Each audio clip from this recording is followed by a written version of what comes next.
Selamat pagi masyarakat Indonesia. Bertemu kembali dengan kami, tim Toko Reklame Indonesia. Nah, hari ini tim Toko Reklame Indonesia sedang berada di Kota Tegal, Jawa Tengah. Kali ini kami akan menyampaikan informasi yang sangat penting bagi seluruh masyarakat Indonesia, khususnya warga Kota Tegal dan sekitarnya. Toko Reklame Indonesia bekerja sama dengan Bengkel Las Berkah Jaya yang beralamat di Selerok, Kecamatan Tegal Timur, Kota Tegal, Jawa Tengah.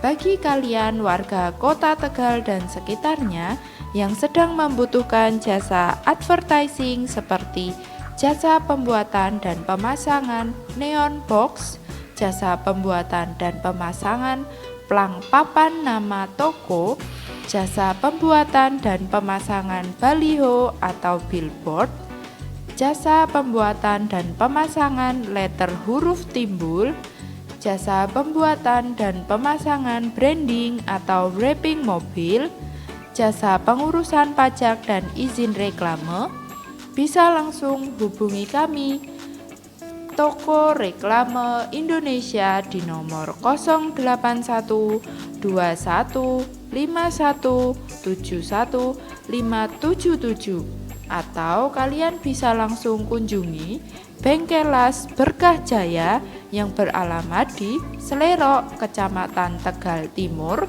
Kota Tegal, Jawa Tengah. Mudah bukan? Sekarang bagi kalian warga Kota Tegal dan sekitarnya sudah tidak perlu bingung-bingung lagi atau pusing-pusing lagi jika membutuhkan jasa advertising seperti jasa pembuatan dan pemasangan neon box, jasa pembuatan dan pemasangan plang papan nama toko, jasa pembuatan dan pemasangan baliho atau billboard, jasa pembuatan dan pemasangan letter huruf timbul, jasa pembuatan dan pemasangan branding atau wrapping mobil, jasa pengurusan pajak dan izin reklame, bisa langsung hubungi kami Toko Reklame Indonesia di nomor 081 21 51 71 577 atau bisa langsung kunjungi Bengkel Las Berkah Jaya yang beralamat di Selerok, Kecamatan Tegal Timur, Kota Tegal, Jawa Tengah. Jangan ragu-ragu lagi, segera hubungi kami Toko Reklame Indonesia di nomor 081 21 51 71 577. Kami akan membantu segala kebutuhan jasa advertising Anda. Terima kasih.